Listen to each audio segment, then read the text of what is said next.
La chronique de la déprofessionnalisation systématique des travailleurs est au cœur de l'histoire du travail salarié, explique Daniel Linhart dans son livre intitulé La comédie humaine du travail.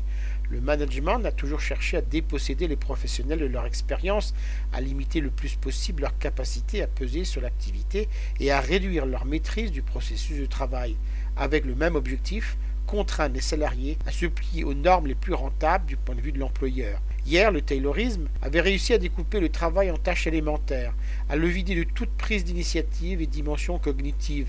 La transformation des ouvriers en simples exécutants contribuera à les exproprier de leurs biens principaux, leurs connaissances, leur savoir-faire et leur expérience.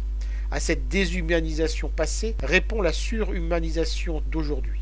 Les fragilités menaçant les performances étant une fois de plus diagnostiquées du côté des ressources humaines, les managers contemporains entendent faire plier les salariés au diktat des indicateurs, des procédures et des bonnes pratiques. Ces méthodes sont élaborées par des experts extérieurs et renouvelées sans cesse en fonction d'un environnement fluctuant.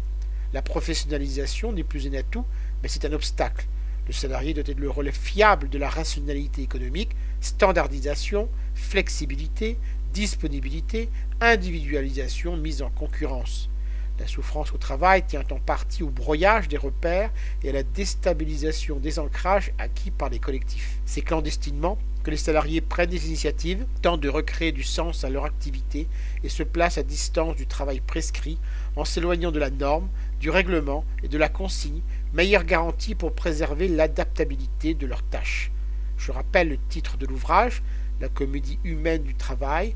L'auteur en est Daniel Linhart. Il a été publié aux éditions RS en 2015 et est vendu 19 euros. Vous pouvez retrouver le texte de cette critique dans le numéro 1194 de Lien Social.